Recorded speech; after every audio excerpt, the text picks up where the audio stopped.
Hello, I'm David Blight, the author of Frederick Douglass' Prophet of Freedom, and this is Author's Voice.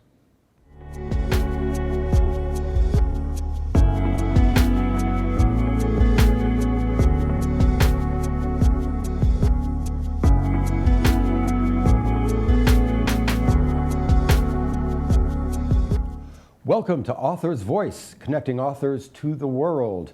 My name is Bjorn Skaptason. I'm the host for today's program, which is called A House Divided. And today we will be talking about Frederick Douglass, Prophet of Freedom, published by Simon & Schuster. The cost is $37.50. Our guest today is David Blight, who we will talk to and about in just a moment. But first, a little bit, I want anybody who's watching this live to understand what we can do with Author's Voice. If you're watching this on our Facebook Live feed or live on our website, please use the comments section in Facebook to ask a question. If you're watching on authorsvoice.net, we give you the opportunity there, right there on the event page, to ask a question. Just type it in and submit a question. Tell us where you're from. Tell us who your name is and where you're from. We want to shout out to you and say hello. Most importantly, purchase the books. That's why we can do Author's Voice, right? You didn't see an ad before this started. That means we do this because you buy the book. This is your chance to get signed copies of a great new book. I almost said first edition. It's in the fifth. Frederick Douglass is selling like hotcakes, and we're into the fifth edition. And I want to welcome our guest for today, David Blight. Welcome to the show. Thank you. For those at home for those living under a rock for the last 15 or 20 years who don't know, David is the class of 1954 professor of American history at Yale University. He's the director of the Gilder Lehrman Center for the Study of Slavery, Resistance, and Abolition at Yale University. He's the author of Race and Reunion, American Oracle, and many other books and essays. Race and Reunion received the Bancroft Prize and the Abraham Lincoln Prize and the Frederick Douglass Prize, which are only just some of the prizes that you've managed to earn with these books. Congratulations, David, and welcome to Author's Voice. Thank you, Bjorn. It's thrilled to be at the amazing Abraham Lincoln Bookshop again. Oh, thank you. Thank you for saying so much. Yes, I think it's an amazing bookshop. I come here every day. I almost got lost out there in the collection. In fact, I picked 3 books I want to get later. Okay, we'll take care of that. Okay. We'll take care of that. But the new book has already made a huge splash. Came out, in October? Mm-hmm. And as I understand it, we're already talking about a finalist for the Gilder Lehrman Lincoln Prize. That's what I hear. That's what the birds are chattering about out there. Right. Certainly deserving so, if so. And the book is Frederick Douglass, Prophet of Freedom. And let's just start at the beginning. What brought you to Frederick Douglass? Why a biography of Frederick Douglass at this time? Well, I'd worked on Douglass on and off virtually all of my career. Did my dissertation on Douglass. I edited editions of his first 2 autobiographies, etc. I wrote essays about Douglass and so on. And I thought I had Douglass out of my life until about 12 years ago. I went to, of all places, Savannah, Georgia, to give a talk to secondary school teachers on Douglass. And I met a local collector, a wonderful man named Walter Evans, who that day I met at lunch. He took me over to his house. He showed me his Douglass collection, which is extraordinary. And to make a long story short, I didn't make any decisions that day because I found it very daunting.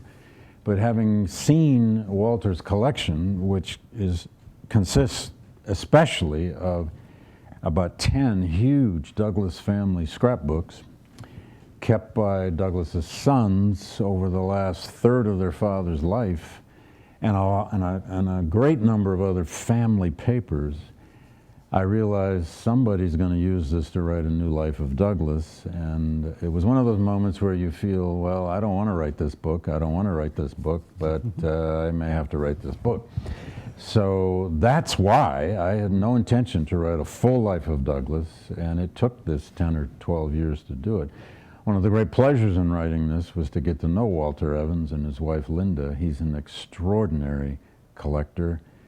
Walter is an African-American retired surgeon who grew up in segregated Savannah, came north for his education, went to the University of Michigan Medical School, practiced as a general surgeon for 35 years in Detroit.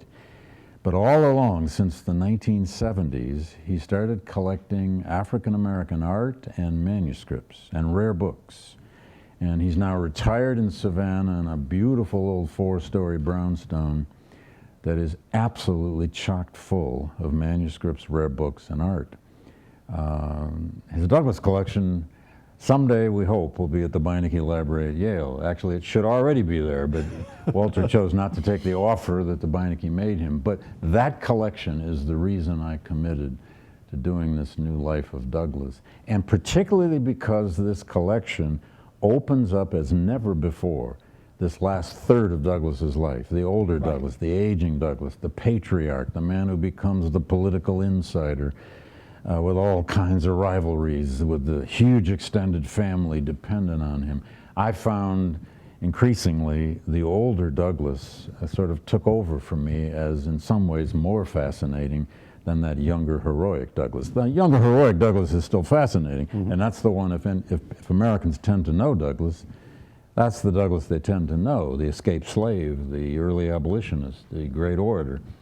But the older Douglas becomes a very complex, in some ways a very modern example of an aging patriarch, an aging political figure, a man with a serious problem with fame, and a huge family dependent on him. That collection opened that up as never before. Well, thank you for bringing that up, although you anticipated a question I was going to do later, because here we are at Abraham Lincoln Bookshop. You said that before.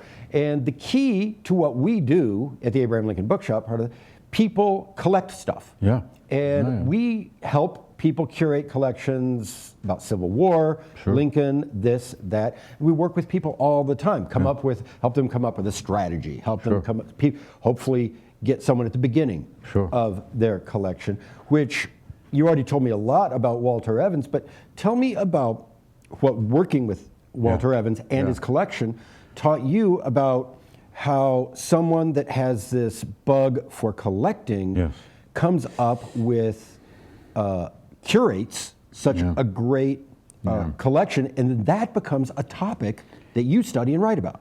Yeah, well, Walter is a classic case of a collector who loves what he collects. His first passion was actually art, especially painting.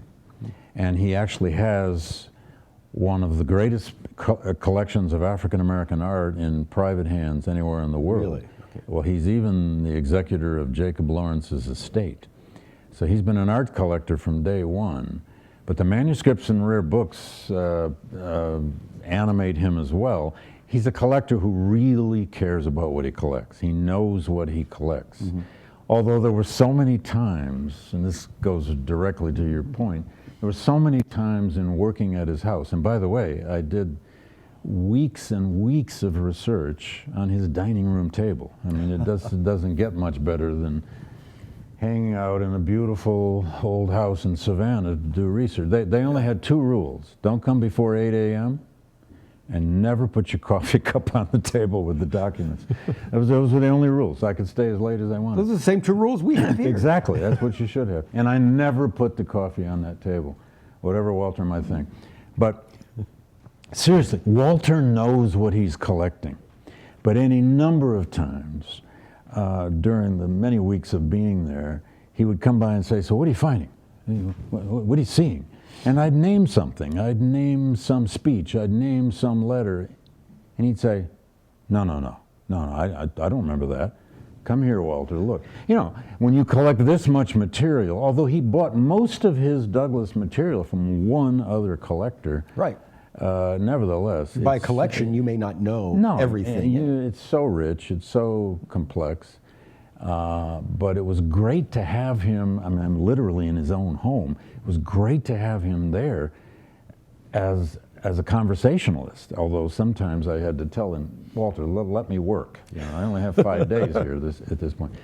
but we would talk about what I was seeing, and he would fire back at me, and I can remember any number of instances, and I'd say, Walter, did you know Douglas such and such? Did you know Douglas had this friendship with so-and-so? Did you know Douglas actually traveled through Savannah? He did. He didn't speak in Savannah. And Walter said, no, Douglas never came to Savannah. And I said, no, come here, look at this. So I had not only the collection, but I had the actual collector there to talk to. And furthermore, while we're on collectors, one day he asked me, so what else you working on? You writing anything else? And I said, well, that was when I was writing the book called American Oracle. And I said, yeah, I'm writing this book on 4 writers in the civil rights era and the memory of the Civil War. Oh, who are the writers? Bruce Catton, Edmund Wilson, Robert Penn Warren, and James Baldwin. He says, Jimmy, I have 200 Baldwin letters. They're over in the TV room just to the right up above. I said, what? He had 200 Baldwin letters. They were in the TV room. Did you use those in American Oracle? I absolutely did. In fact, the Beinecke Library bought them. He took the price for those. He did not take their price for the Douglas collection, but he just happened to have 200 Baldwin letters. And at that time, there was no James Baldwin, collection per se. There is now because the Baldwin descendants have opened it up. But this is the kind of collection he has. One other quick story. One time, we're out to dinner one night, and I'm telling him a story of how the one time I met Jacob Lawrence, and the great painter. Yeah. I said he came to Amherst College where I used to teach, and we had his John Brown series at the college museum, 22 panels of the John Brown series. And Walter says, the John Brown series? I have the second copy. Come on back to the house. And in a walk-in closet that I, of course, had never been allowed into, there they were, the 22 panels of the John Brown series. John Browns. And I thought, my God, you own those paintings. So you never know about collectors. Yeah. They're a strange, eclectic lot. And if they approach it with that strategy, and it can be their own, then they can come up with something that is historically significant. And this is a brilliant, astounding man, and in fact, I've dedicated the book to Walter and Linda Evans. To wrap that up, if you didn't already know, Carl Sandburg wrote The War Years at Oliver Barrett's house. I didn't know that. Yeah, Oliver Barrett, one of the great Lincoln collectors, and so you weren't the first person to write a biography. Then. I didn't know that. Let's get to the book. Let's get to Frederick Douglass. Sure. Now, I think, and I gathered this from your book, I think Frederick Douglass's fame essentially rests in him telling his own story. Sure. He told it 3 times at least, and then thousands of times more in speeches. Why was his story compelling to 19th century Americans that they would buy 3 revisions, 3 editions to his autobiography? Well, they especially bought the first 2. The third one wasn't a great commercial success, but it's an amazing historical document.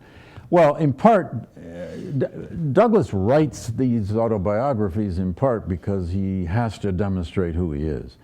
And he writes that first narrative in 1845 because he's been out on the circuit as an itinerant anti-slavery lecturer for 3.5 years, telling all these tales of his youthful life as a slave in Maryland. And what he simply does in 1844-45 when he writes it is he sits down and pretty much puts these stories together. He puts them together in a literary form. Why was the story so compelling?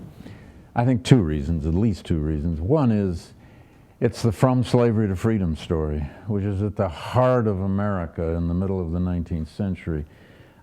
Slavery was the issue. Slavery was the problem. There's a vast northern audience that want, for various reasons, sometimes because they had abolitionist leanings and feelings, many readers, sometimes just because it was such an exotic subject. It was such a strange and important subject.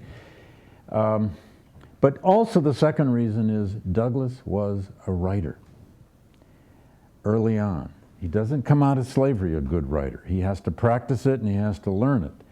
But the narrative of the life of Frederick Douglass, that first narrative, which is now widely taught all over the world, has become almost a universal text in American college courses and some high school courses. The book is written by a very self-conscious writer. He is a memoirist who has learned the craft of memoir as young as the age of 26 and 27. There's some mystery in that as to how he learned to write so well, but there's also a lot about it that's not mysterious, because he came by language very early when he was a slave. He's even beginning to write while he's a slave, although he didn't write that well until he got out on the circuit and managed to start converting his oratorical language, the language he could hear in his head, the music of words that he could hear in his head, to the page. And once Douglass mastered writing, as he did in that first narrative, I am convinced, I'm completely convinced of this. You know, when you do biography, you end up with a list of things you never can quite know for sure about your subject, and you're always frustrated about it. And then there's this list of things you're really confident about. And one thing I'm really confident about is Douglass became that kind of writer who didn't really know what he thought about something completely until he could write it down, until he could go to his desk. And so many of the great speeches, as well as these autobiographies, are products of him taking a great issue, a huge problem, be it a political issue or the moral question of slavery or so many others, and he went to the desk and he wrote it down. He wrote what he thought. And it's in that process that he kept practicing, and by the 1850s, he's become, and he is now acknowledged as one of the great writers of the American Renaissance of the 1850s. He's now there, at least taught, with Melville, Emerson, and Whitman, and deserves to be. Well, and then Douglas Wilson with Lincoln's Sword a few years ago demonstrated that Lincoln also thought by writing. Exactly. Lincoln did not think about something and then pick up a pen. And in Lincoln's case, he had all those fragments that he would always try out. Douglas had a lot of fragments too. Did you use some of them? I did use some of them. He didn't have that box he put them in, so, you know, and to save them for us. But here and there, they kind of fall out of his papers, where he just writes a paragraph about something because you can tell he's trying it out. We all do that. Yeah. You know.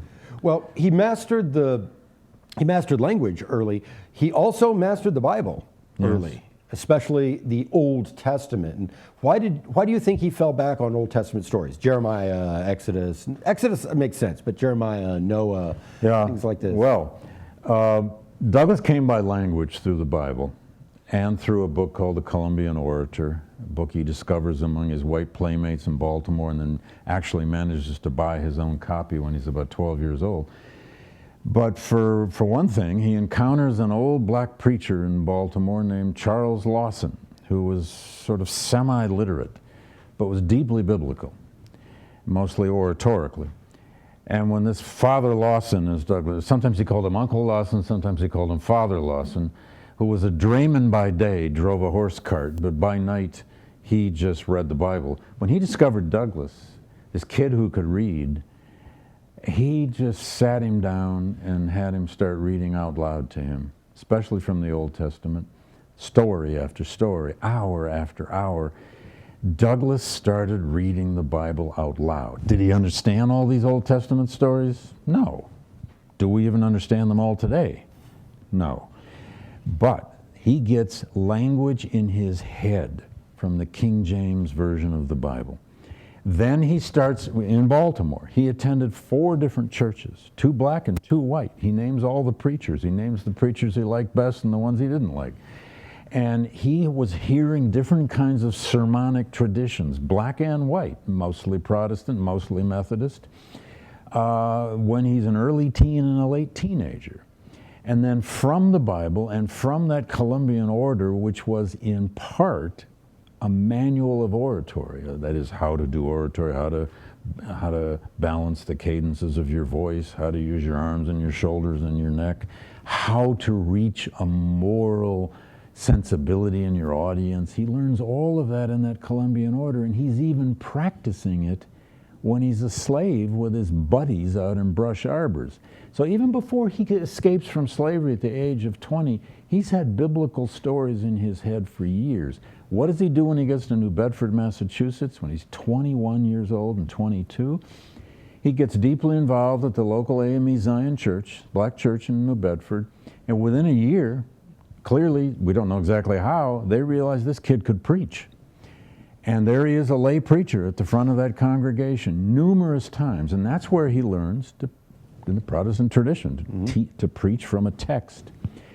But more importantly, and the last point on this, Douglas managed to find his own story, the story of his people, and the story of his nation in the classic stories of the Old Testament, especially Exodus, of course, which was so important to so many different kinds of Americans. The story of the necessity of the destruction of Jerusalem, the necessity of the destruction of the temple, and then the exile of some of the people to an Egyptian bondage. Some of them will survive. Some of them will survive to be with Moses at Sinai and get the law. Some of them will survive, whether it was 40 years or 60 years of the Babylonian captivity, only some of them. And some of them will actually make it with Joshua all the way to the Promised Land. That classic ancient story is what Americans use to try to understand themselves. And in Douglas's case, just look at it. The temple that has to be destroyed to Douglas is the United States. It's the American Republic because of slavery. And the exile must occur. Of course, when the Civil War comes, he actually believes, whether we like to think it or not, that this is a judgment. This is some kind of divine retribution against the sinful nation. But furthermore, he had learned from prophets like Jeremiah and Isaiah and Ezekiel the classic language of the Jeremiad, the old kind of Puritan sermon tradition that is always calling the flock back to the creeds, to the faith, or is chastising the flock or the congregation or the people for their sins, for their poisoning of their society because of slavery or any other evil, and how they must face themselves, face their past, and probably face their own destruction in order to ever be remade again. And he became a master of the Jeremiadic tradition, known especially for his famous 4th of July speech, which is perhaps the greatest of all the Jeremiadic speeches in American history. Douglas found his own story in the Old Testament prophets, and he never stopped using them. Whatever happened to his own personal faith, and I do much less with his personal faith in this book than I do with how he used the Bible as his source of storytelling. Right. Well, this source of storytelling and the Jeremiad that you bring up actually brings us to our first question. And Stephen is writing from Las Vegas. Thank you, Stephen. And Stephen asks, as I was reading your book, I was struck by how Douglas used humor in his oratory. And could you talk about how he felt bringing humor to the history of slavery, or as a strategy of persuasion? So it's not exact. He was also funny. He wasn't just I love the question, scorching people. Because early on, Douglas's favorite speech, or the speech that was the favorite of his audiences, when he first goes out on the circuit, 1841, 42, 43, 44, the speech he becomes most noted for is the one called the Slaveholders Sermon.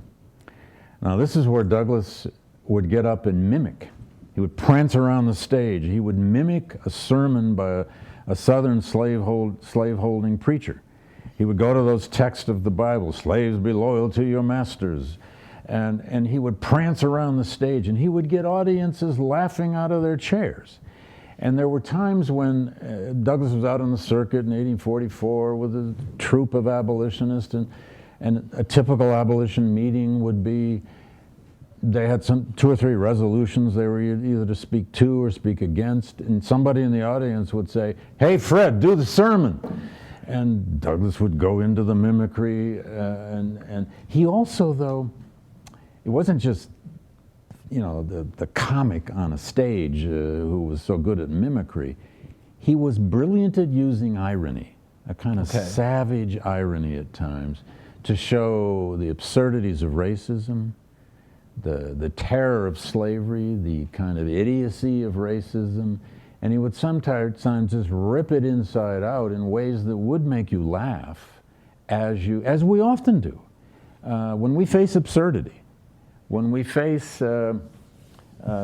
horrible contradictions about life or about history or about race or whatever it's about, what other choice do you have sometimes but to try to laugh about it?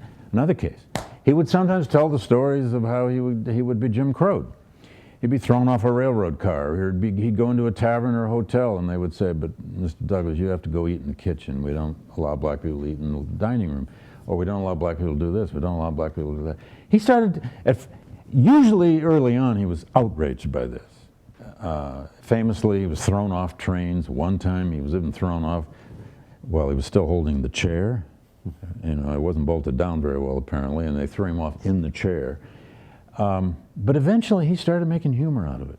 You know, for example, he would talk about how, you know, the dog at that hotel, that dog could go in any room it wanted to. You know, that dog could go in the kitchen, that dog could come in the dining room, the dog could come right up to the tables, but I can't. So I wonder, should a human being have the same rights as a dog? You know, and then he would just play that out with his audience until the point of laughter. On and on and on he was very, in other words, Douglas's style, though we may not think that because of his appearance, he has this stern, earnest appearance in all the great photographs. That's great, that's fine. But his performance was not always so earnest and so stern. And let's face it, oratory in the 19th century was entertainment. Yes. It was performance. And this guy became extremely good at it. And then when he went to England for the first time in 45 to 47, he's only 25, 6, 7, he's 26, 27, 28 years old. He's a young man. But he finds in Ireland and in Scotland and in Britain, but particularly among the Irish and the Scots, a whole new sense of humor that he learns to appeal to. And he also even learned a fairly decent Scottish brogue, you know, or a Scottish accent that he used to like to try out on audiences. He had mixed reviews on his Scottish and his Irish accents. But he loved to tell tales he'd heard up in Scotland, you know. Did you hear the one about the old guy, the old farmer in Scotland, you know?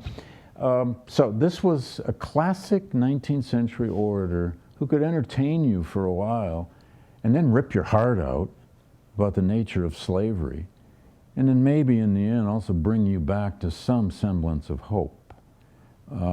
Most of his great speeches do all of those things. Mm-hmm. Not unlike Lincoln. God, Lincoln's use of humor is legendary. It is. Well, so Douglas's through line through his life, his one cause is always the cause of abolition, even after, but also he had quite a broad portfolio of causes. Oh yeah. And he's an early and earnest supporter of women's rights. Yes, he was. He was there in Seneca Falls, of course. He was. One of the only male speakers at Seneca Falls. He was among a group of men who signed the Declaration of Sentiments at Seneca Falls. But a lot of the husbands of the women suffragists at Seneca Falls basically left town. Left town, they weren't there. But no, but then he didn't stay.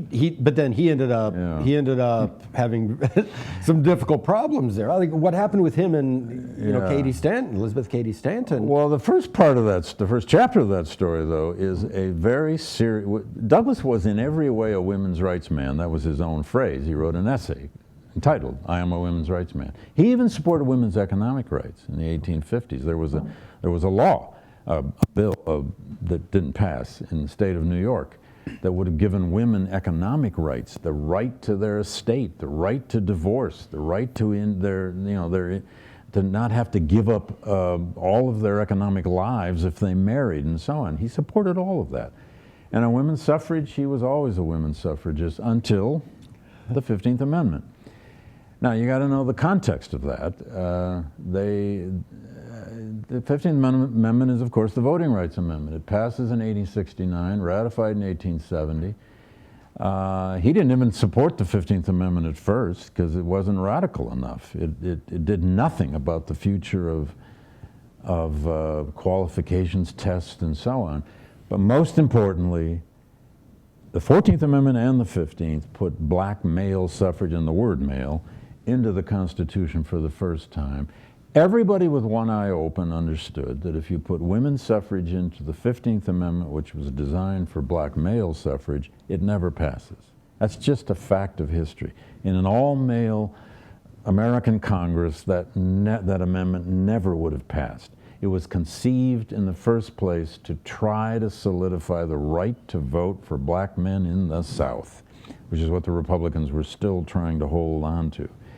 Elizabeth Cady Stanton, Susan Anthony, and other women suffragists were no longer going to wait. They'd run out of patience. Their movement was a generation or two old by now. Seneca Falls was all the way back in 1848, and they had suspended the women's suffrage movement by and large throughout the war years. It was the black man's hour, everybody said. It was emancipation's hour, and it was. And here was this great triumph of the Civil War and emancipation. They just weren't going to wait anymore. But the great breakup between Douglas and Anthony and Stanton, of course, comes not only over the issue of women's suffrage not being in the 15th Amendment, but it was how the issue got disputed.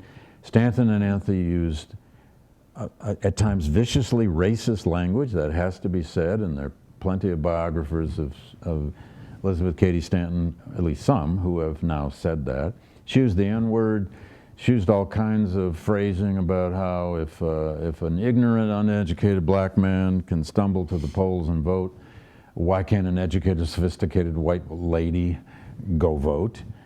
Now, Douglas took most, and they even used the N-word referring to Douglas.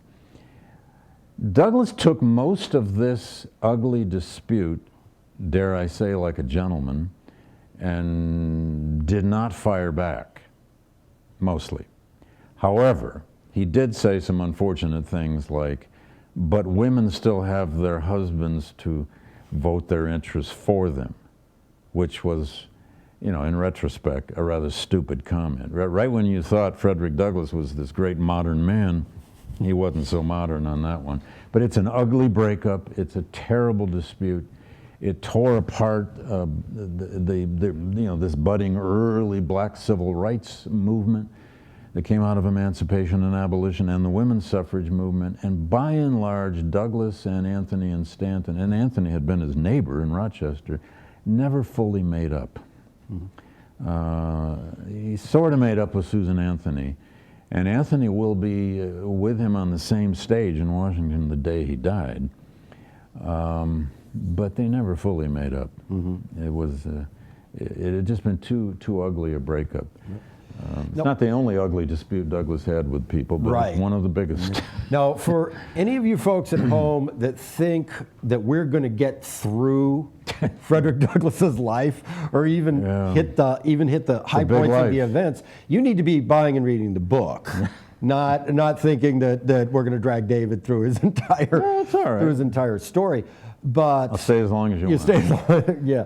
But one thing that I do want to take a break to do, and it means we're going to leap in time to the Civil War. This is Abraham Lincoln Bookshop. We talked about collecting before, and we talked about artifacts before. We have artifacts here, and I'm going to shamelessly go for it. Advertise for stuff we have. And over my shoulder, I'm going to show you what I have to admit is a high quality reproduction of something we had recently, because once we got it, someone wanted it like that. A collector had to have it. And it's an Emancipation Proclamation. And which brings us to the concept of what's an original, what's authentic, what's an authentic thing for a collector to buy. And this is an Emancipation Proclamation, and it is what Charles Eberstadt, I should have looked that up, but what the great bibliographer of the Emancipation Proclamation considers the 10th.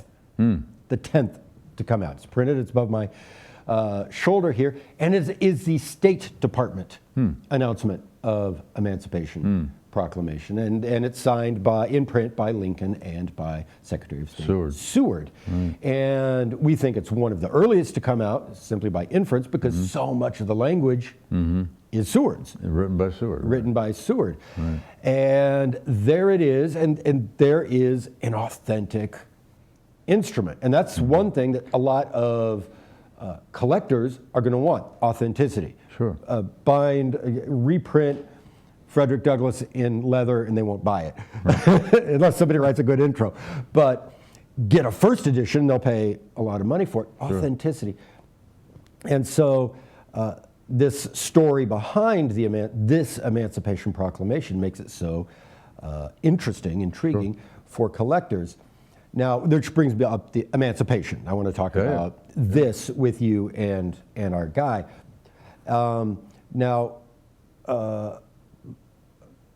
Emancipation Proclamation was famously described as having all the moral grandeur of a bill of lading. Right, right. Hofstadter? Hofstadter. The Hofstadters did that. All the moral grandeur of a bill of lading. You want to buy a bill of lading from me? I got one right here. It's a reproduction. That's not how Douglass saw it, was it? No. What was Douglass up to on the 1st of January, 1863? Well, okay. First of all, the preliminary proclamation back in September of 62 was a terribly important turning point for Douglass because, as you probably know, Bjorn, Douglass had been a ferocious critic of Lincoln during the first year of the war, even longer than a year. He was disgusted with Lincoln when Lincoln held that meeting with 5 black leaders at the White House in August of 1862, where Lincoln told them, but for their presence there'd never been a war, and tried to recruit them for colonization. But then only a matter of less than a month later comes this preliminary proclamation with a 100-day period to wait, giving the Confederacy some chance to lay down their arms and maybe come back. But now Douglass saw the possibility of what he had most dreamed of and advocated for, begged for, yearned for, which was some kind of sanctioned war. There's already a sanctioned war going on, a horrible sanctioned war, but a sanctioned war explicitly to destroy slavery. Now that wait of 100 days was not simple, and we could go into that, but January 1st, 1863, Douglass was in Tremont Temple in Boston. He had left Rochester, where he lived, a couple of days earlier to go to Boston. Abolitionist Boston was holding 2 huge Emancipation Day celebrations, or what they hoped would be celebrations, one in Tremont Temple and one in the Music Hall. One in the Music Hall was mostly a white gathering, mostly a kind of upper crust Bostonian gathering. The one in Tremont Temple was not entirely a black gathering, but it was primarily a black gathering with a lot of other white abolitionists involved. And it was an extraordinary day that Douglass wrote about with great care in his 3rd autobiography. And to make that long story short, it was a day they waited all day. As most Lincoln enthusiasts know, Lincoln spent most of that day hosting a reception at the White House, shaking hands all day on New Year's Day. At Tremont Temple, they had a huge crowd, 3,000–4,000 people, from morning into afternoon into the evening, and they got very worried by evening because they weren't getting the news. And they had runners going from the temple, Tremont Temple, down the street to a telegraph office trying to get the news. Get the news. Has it come? Has it come? And finally, somewhere around 9 or 9:30 that night, a runner came in and said, "It's on the wires." And then another came in and had the actual text, tried to start reading the text, and was drowned out by a celebration, a total celebration that went on until midnight.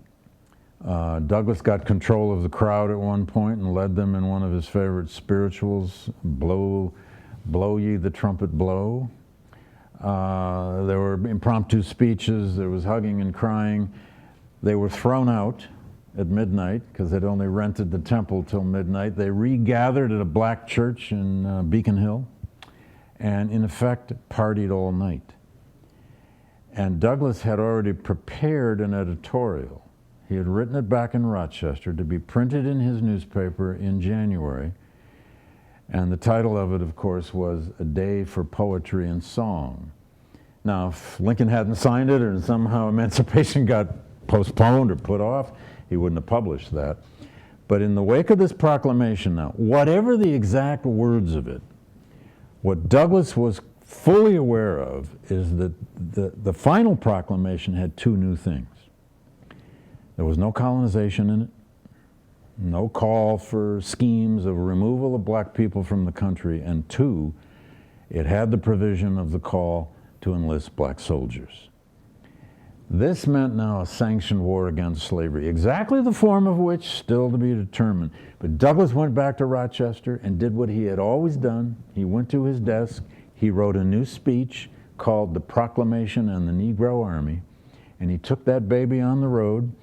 By the 2nd or 3rd week of January, he's traveling all across the North again, as he did in season and out, with this new speech, which argues now that the war is a war for abolition, the war is a war for black freedom, but it has a wonderful phrase in it at one point, or a couple sentences, where he says, the proclamation liberates all of us. It liberates the black man. It liberates the white soldier in the Union Army. It may even eventually liberate those Confederates from this curse, from this sin, from this horrible, generations-long system of slavery. Now, that's going to be a complicated story, as you well know, the next 2 years of just how emancipation becomes the heart of the Union cause. And that question of black soldiers serving under brutal discriminations will become a huge problem in the summer of 1863. But Douglass will very soon, that spring of 63, become a recruiter of black soldiers, and will recruit indeed 2 of his own sons into the 54th Massachusetts. The proclamation truly is a pivot, not just for the war and the purpose of the war, but it's a pivot clearly in Douglass's life, one of the 2 or 3 most important pivots of his life. And in the wake of it, his whole family went to war. And I developed this in the book. 2 sons are in the 54th Mass. The 3rd son, Frederick Jr., enlists to be a recruiter of black soldiers down in the lower Mississippi Valley. And his daughter, Rosetta, ends up marrying, in 64, marrying a black soldier, a former fugitive slave named Nathan Sprague.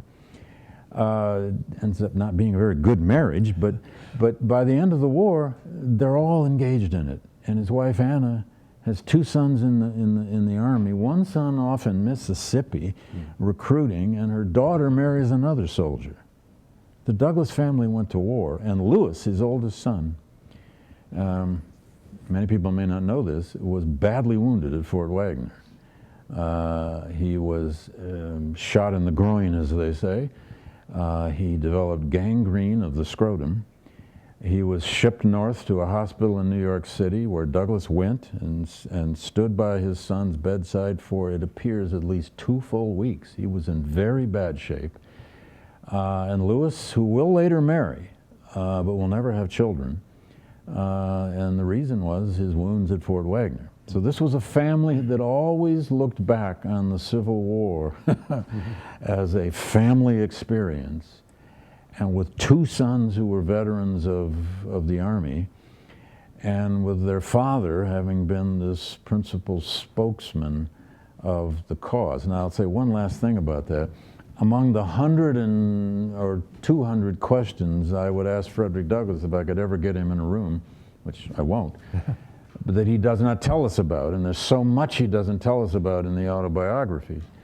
But if I ever got him in a room, among the top questions I would ask him is, Mr. Douglass, what does a father say to his sons when he recruits them into an army where they not only can be killed, but they could easily be enslaved? Did they go to war for their reasons, or did they go to war for your reasons? But I've never been able to ask him that, and probably won't be able to, but I'd surely like to. Hey, we have some more questions from you at home. I have all of these questions, and I think they're brilliant. But the point, the point of what we do, this interaction, is you are here with us at Abraham Lincoln Bookshop talking with David. And so let's get to some more folks who have sent questions in. And Jim is watching in Nashville. And Jim says, I've heard you tell how you studied Old Testament and Bible scholars in order to write this book. Would you talk about your study of the Old Testament? Yeah, well, I wish I had even more study. During the course of writing this book, and it may be what Jim saw somewhere on YouTube, is that I had many times wished I had an entire year off to do nothing but read theology. I didn't have that year off, but I have some good friends who are theologians, namely Don Shriver at Union Theological in New York, a rabbi in New Haven named Jim Ponit, who was really helpful to me, and some other people. My dear friend Richard Rabinowitz in New York, who kept telling me to read Robert Alter. Others told me to read Walter Brueggemann. Jim Ponit, the rabbi, told me to read Abraham Heschel, and I did. I spent a lot of time reading Old Testament scholars to try to understand, among other things, just what is a prophet. Because I did put prophet in the title of this book, and it took me quite a while. Some discussion. It does. I mean, it took me a while to ratchet up the confidence to use that word, because if you're going to put prophet in your title, that's a big word. And you got to be ready to defend it. And I did finally come to an understanding that prophets are not people. Certainly the Hebrew prophets and the Old Testament prophets are not viewed by scholars as people who predicted things. They weren't just predictors. A real prophet sometimes gets it wrong, doesn't always predict exactly what's going to happen. A real prophet is that person, certainly in the Old Testament, and perhaps even now, is that person who can find the words to explain catastrophes in life and history, to explain triumphs, to explain pivots in history, to explain tragedies, to show us somehow something about our condition that we can't find the words for. Most of us cannot find those words. The prophet is that rare person who comes around and puts it into story, puts it into oracles. And the Old Testament prophets, all that we read from the Old Testament prophets were done orally. These were not written down. This was speech making, which is important to think about when we think of Douglas, who became such a speech maker. And I learned from reading Abraham Heschel, for example, that a prophet, the great Heschel wrote a book that everyone should read called The Prophets in the 1950s. He spends an opening 60-page chapter going through one definition after another of exactly what a prophet is, whether it's Ezekiel in the Old Testament or whether it's a Martin Luther King in our own time. A prophet is that person who finds words, Heschel said, that are often one octave higher than the rest of us can hear. But eventually we learn how to read them, and they help us understand our condition. Even when that condition terrifies us, hurts us, causes us pain, or even shatters us, as Heschel says. And the more and more I read Heschel and Alter and Brueggemann and many other Old Testament scholars, I began to realize Douglas steeped himself in Old Testament story and Old Testament metaphor for a reason. These were the ancient tales he was trying to root his own story in. The story of black Americans who had been enslaved here in this new world, and the story of this nation that thought it was a chosen nation, and maybe it was a chosen nation, or as Lincoln said, almost chosen, and had to be crushed in order to be redeemed. Now, Douglas didn't have it all figured out by any means. He didn't predict everything very well, but he was fully prepared to understand the coming of the Civil War in a kind of Hebrew prophet, Old Testament conception of the way history happens. And in that kind of history happens somehow because of collisions caused by the divine or caused by forces or caused by God that tears up a situation and gives people the chance to remake it. I hope I convince readers throughout the book of that, because as the more and more you read Frederick Douglass, you will see that to his dying day, he couldn't write a serious speech without using at least one of the Hebrew prophets. Yeah. The one he used the most was Isaiah, and that's probably because Isaiah was the longest book in the Bible. Mm-hmm. Mm-hmm. Well, thank you very much, Jim, for asking that. Yeah, thanks. And I want to show one more thing, but I can't spend too much time on it, but it does introduce a topic. Okay, there's a Frederick Douglass signature. It's down there at the bottom. You can't see it now, but we might be able to show it on a graphic. But the point, what this is going to get for us, David, this is a signature on a deed written by Frederick Douglass, the recorder of deeds, for the District of Columbia. He signed thousands of those. Signed actually. thousands of them. But what they mean, more than just having a cool signature, what they mean is to some extent, to a limited extent, a black man could. Yes, yes.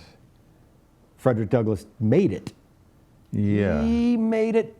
He was an outsider Yeah. in the wilderness, and he made it somehow into Right.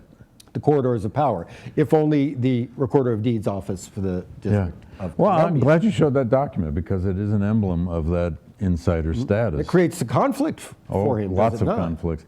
A big theme of this book is one of the 6 big themes, is how an old radical outsider, the old abolitionist who was always outside of power, always beating on the doors, always demanding or trying to demand that his country live up to its creeds, always organizing against power, always. Even shouldering up to the possible uses of violence in the 1850s, nevertheless lives long enough to see his cause triumph. How many radicals get to see that? How many great reformers get to see that? He's in the middle of life during the Civil War. He's in his 40s. But he lives long enough. He's going to live, to be 77 years old. He's going to live 30 years after the Civil War. He's going to live to be the old radical outsider who becomes a kind of political insider.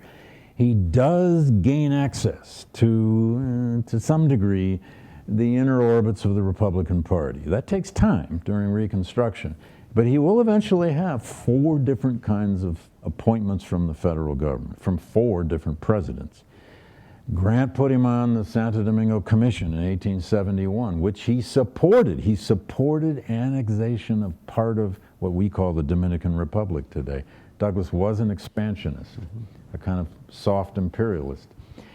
He then becomes Marshal of the District of Columbia, appointed by Hayes. He becomes Recorder of Deeds, appointed by Garfield. These were salaried positions with a staff in each case of approximately 8 people.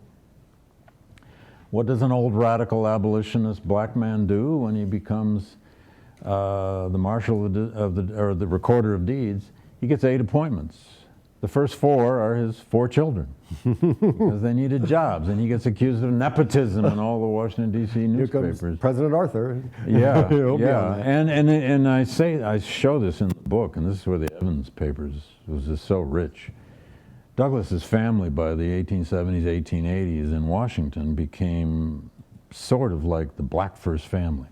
Whatever they did, good and bad, successful and not successful, got into the paper. But being a political insider now means there are certain compromises. He learns to be a pragmatist. He has a kind of a hard-earned backbone of political pragmatism.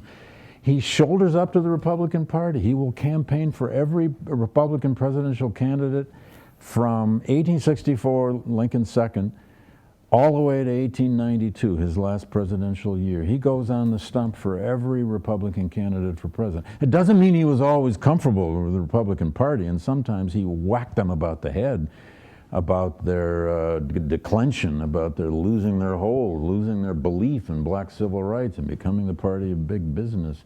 But he gets accused now, especially by the next generation of younger black leaders, of becoming out of touch, of becoming too much of the insider, of selling out.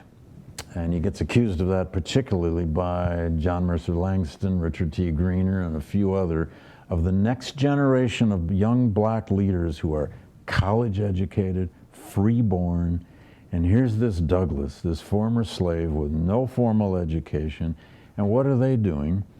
But doing what all generations do, trying to knock off the older one. Mm-hmm. And we learn a lot in this process about just how much Douglass never wanted to be knocked off his pedestal. He liked being on his pedestal. Mm-hmm. But there are certain compromises he makes. And last point on that, he becomes the U.S. Minister to Haiti in 1889, appointed by Harrison. He serves 2 years, U.S. Ambassador to Haiti, and he gets caught in the crossfires and crosshairs of a miserable situation. He is trying to negotiate a deal with the Haitian government for the Haitians to give the United States or sell the United States a beautiful bay up on the north coast of Haiti called Mole San Nicolas. And they are not going to do it. and he gets caught between two masters. That's what I call that chapter, because he eventually has more sympathy for the Haitian government than he does for his own government. And he eventually, on his own timing, resigns the position. But that's the classic problem of the political insider, who is still supposed to be, at least symbolically, you know, the old radical outsider. And we've seen this happen in our own lifetime with a lot of the great leaders of the civil rights movement who ended up being elected to Congress, to the Senate. And there's even that guy Obama who became president. You know, no shortage of people talking about how he sold out his original causes. That's what people say. We might talk about him in a second here, but and again, for the folks at home, no way we're going to hit everything. We're not going to talk about Brown. I wanted to talk about Brown, but we're not going to. You once said Americans have to have a problem with John Brown. They do. And we do. We will forever have a problem. We'll always have a problem with John Brown. And there's a long chapter on that. There's a long chapter, and they had quite a relationship. He had quite a relationship, and we might question why he did not have as much of a problem with John Brown as some people thought maybe he ought to. He knew when to let John Brown go on his own. Yeah. Otherwise, we wouldn't be talking about it. Not be associated with that part, with the that part where he killed all those people. But there's a whole chapter, so you're going to have to get to that. But what I want to talk about with the last few minutes we have, there's at least two things we have to get with, that I want to get with. And one of them is Douglass would not have done much of what he did had he not had a voice and had he not had a platform. And his platform was, for a long time, was the North Star. He was also a publisher. And I would note, in these times that we live in now, I've noticed the activist Sean King, activist and a journalist, wishes to restart the North Star, create a new media platform. He's going to call it the North Star. He's branding it with Frederick Douglass, with Martin Delaney. And you don't have to talk about this project if you don't want to, but what did the project of the North Star, creating his own mouthpiece, do for a youngish? Well, it did what abolitionist newspapers did for all of their editors. Here was Douglass striking out for independence now, in independence from the Garrisonians, from William Lloyd Garrison, his mentor, and the Garrisonian community of Boston. But look, abolitionist newspapers were taking their elements of modernity, the rotary press, which made now possible at least a weekly newspaper, communication revolution, a transportation revolution. You could now send these newspapers all across the country. And at times they only had 400 subscribers or 600 subscribers, and half the time, half of those weren't paying up. But you know, modern forms of media, from the telegraph to the rotary press to the railroad, made possible now mass communication. And nobody showed that better than this kind of activist journalism, this radical activist journalism of abolitionism. Douglass saw the power of a newspaper by being under the tutelage of William Lloyd Garrison, and that paper, The Liberator, the most important by far of all the anti-slavery papers. Now, and I've been in correspondence with Sean King. I'm aware of him. I greatly applaud what he's trying to do. I hope to have some role in helping him. But if what he really has in mind, and I hope it is to take this idea of Douglass as North Star, a black abolitionist newspaper, the 1840s, 1850s, about the slavery crisis, bring it to the present moment with social media, with podcasts, with blogging, to make it an online, phenomenon. Using technology. Using our technology about all the great racial issues and political issues of our own time, so be it. But what I hope Sean King does more than anything is does some good history with that, shows us where this comes from, shows us, the triumph, the accomplishment of abolitionist journalism. Douglass was every day from 1847 to 1863, the 16 years he publishes that newspaper. He was many other things, but he was every day a journalist. He was an editor. He had to learn to meet his first weekly, then monthly deadlines of the short-form political editorial. I mean, we always talk about Douglass the autobiographer. We talk about the great speeches, thousands of speeches. He wrote 1,200 pages of autobiography, thousands of speeches, but he wrote millions of words, and so many of those words are in these hundreds, in fact, actually thousands, of editorials that he wrote. Pieces that sometimes are no more than 400 words, sometimes are 2,000 words, for his newspapers. Douglass was one of the most successful activist journalists of the 19th century. We forget that. He taught his sons to set type. They became printers. They were printers' apprentices. He taught them. And when he founds another newspaper after the war, the New National Era in Washington, 1870 to 73, it failed on his watch, and he lost about $10,000 on it. But his sons really ran that paper. They were the printers. Right. And now and then his son Lewis, his oldest son, actually wrote for it. But Douglass, and this was the 19th century, this was the golden age of journalism, golden age of even magazines after the Civil War. And it's the first golden age, of course, of illustration, the illustrated newspapers. They could never print photography then in newspapers, but they surely could do lithographs and illustrations of all kinds. And Douglass understood the power of that medium, as well as any of the other abolitionist editors. But it should be said here, even though he had a terrible breakup with Garrison, for a lot of reasons, he learned a lot from Garrison about the nature of journalism. Okay. We're getting into what they in the soccer world called extra time. Extra time, And all right. so we don't know exactly how much more we have, but it's not that but much. we better kick for the goal. Right. Better kick for the goal at this point. So I'm done as far as my questions. I want those folks at home to take us out. Let's have another questions. one. Let's have another couple. And I'm going to ask you to be a little bit brief, All but right, don't be so that you can't answer the question. I've been told that before. First of all, Chuck, thank you very much. Chuck wants to know, or he says, there have been two recent excellent biographies of Ulysses S. Grant. Thank you for saying there have been two, because the other one is my favorite. Right. Both of these biographies discussed Grant's relationship with Douglass. Mm-hmm. So what, in your view, was that relationship? What is your view of that relationship? How did Douglass view Grant and his position with regard to civil rights?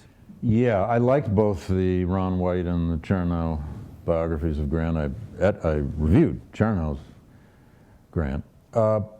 Douglass and Grant did not have a very deep relationship. I think Douglass wished it had been deeper.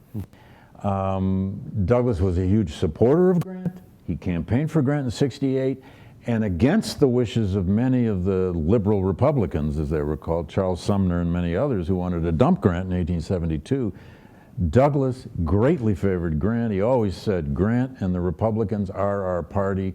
The Republican Party is the ship, all else is the sea. There was nowhere else to go for Douglass. However, they never had a close personal relationship. In fact, there was a lot of friction.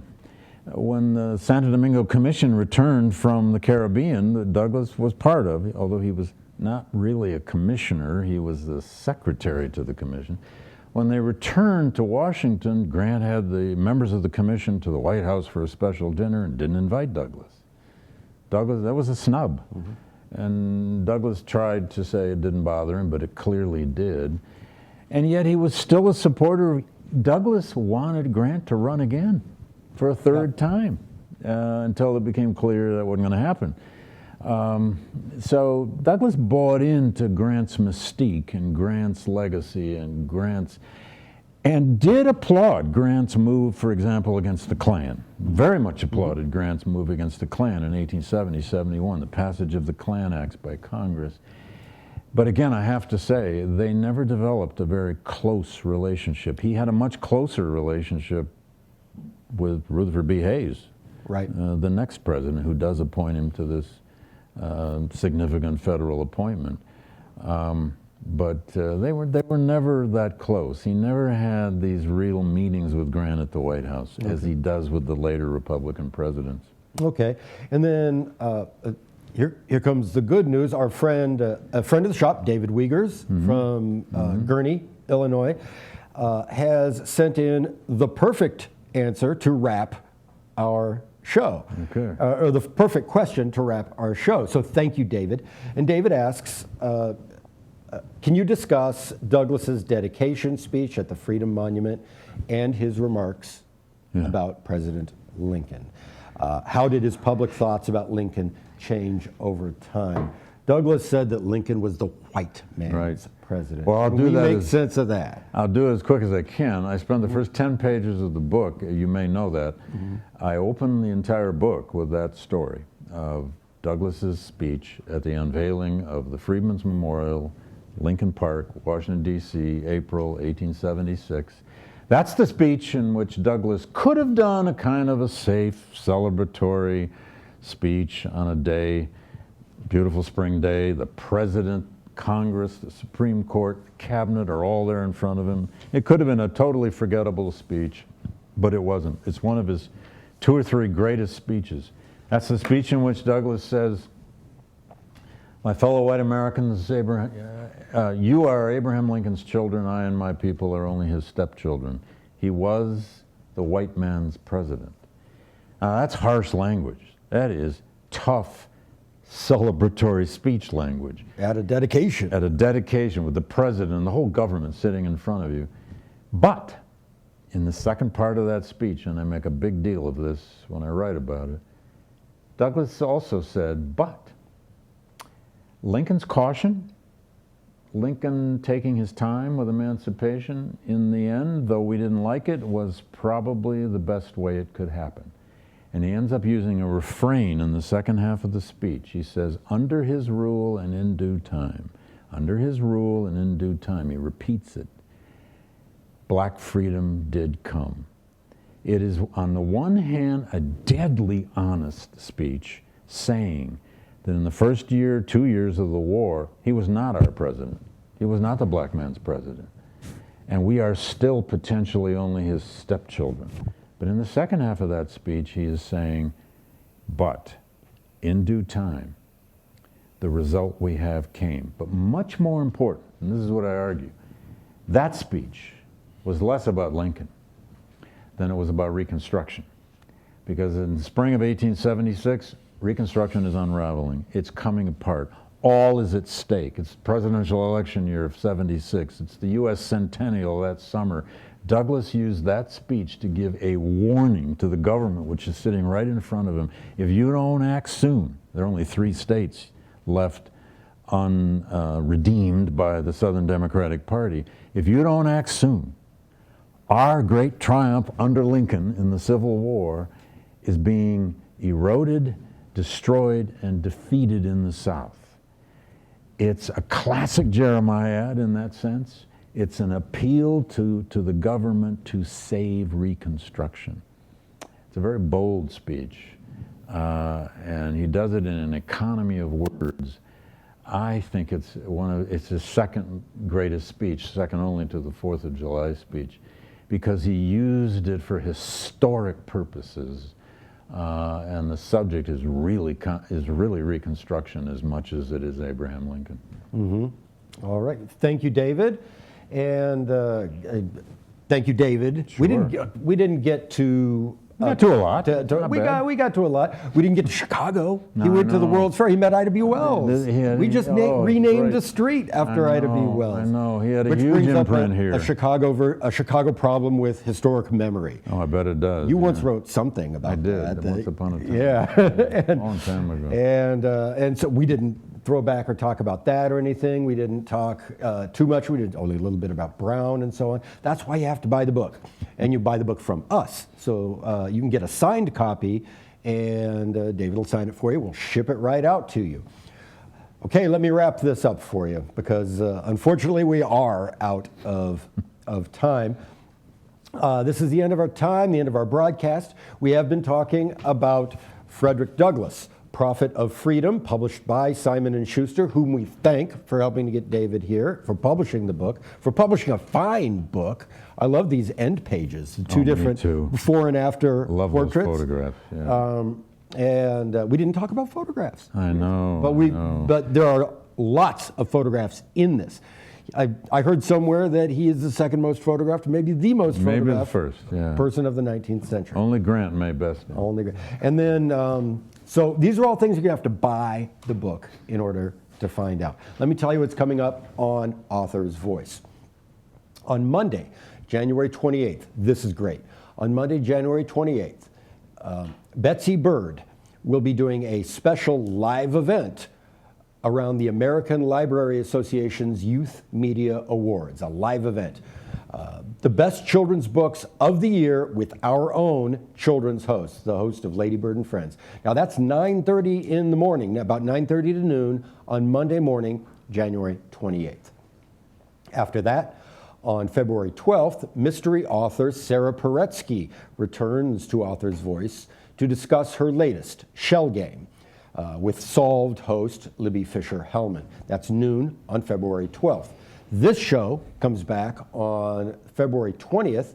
Author Brian Dirk, again a return, will appear on A House Divided to discuss The Black Heavens. That'll be with Dan Weinberg. That's February 20th at 3 p.m. Ask a question, order a signed copy of this book even after the event is over. Even after this event is over, you do that at authorsvoice.net. Are you watching this on our YouTube channel after the broadcast? Are you listening to our podcast? Thank you for that. You can still order signed books.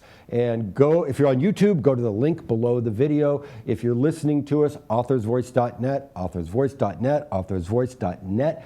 That's where you can buy signed copies of Frederick Douglass, Prophet of Freedom. Thank you very much, David Blight. Thank you, Bjorn. And thank you to those folks at home. We'll see you next time on Author's Voice.